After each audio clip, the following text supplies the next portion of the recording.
ناظرین، آج آپ کے سامنے غیبی امداد حاصل کرنے کا عمل بیان کیا جائے گا۔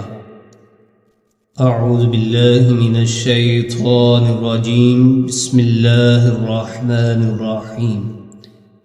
ثم انزل اللہ سکینتہ علی رسولہ وعلی المؤمنین وانزل جنودا لم تروها، صدق اللہ العظیم۔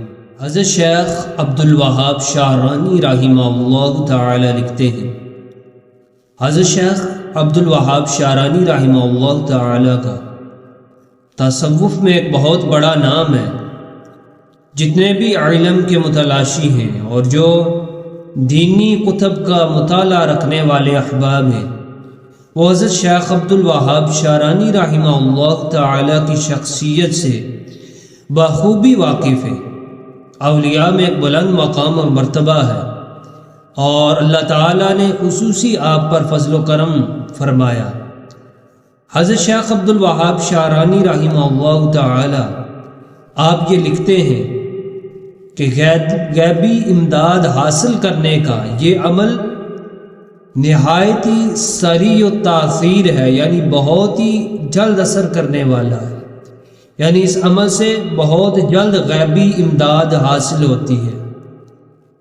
اور اس کے کرنے کا طریقہ بھی آپ بیان فرماتے ہیں کہ اس عمل کے کرنے کا طریقہ یہ ہے کہ یہ آیت مبارکہ جو آپ کو بتائی جائے گی، یہ نماز فجر کی سنتوں کے بعد فرضوں سے پہلے نماز فجر کی سنتیں ادا کریں، سنتیں ادا کرنے کے بعد اس عمل کو کریں، یعنی یہ آیت مبارکہ جو آپ کو بتائی جائے گی یہ 100 مرتبہ آپ نے پڑھنی ہے۔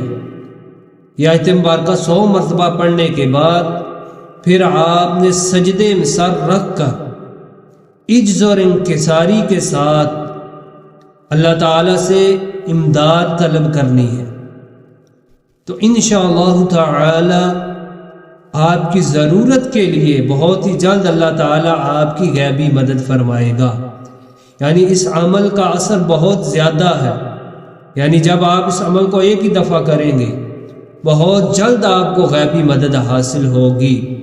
یہ آیت مبارکہ جو آپ نے پڑھنی ہے وہ 10واں پارہ ہے، 10ویں پارے میں سورہ توبہ کی 26 نمبر آیت مبارکہ کا ابتدائی حصہ، ثم انزل اللہ سکینتہ علی رسولہ وعلی المؤمنین وانزل جنودا لم تروها، یہاں تک آپ نے یہ آیت مبارکہ پڑھنی ہے، 100 مرتبہ آپ نے پڑھنی ہے۔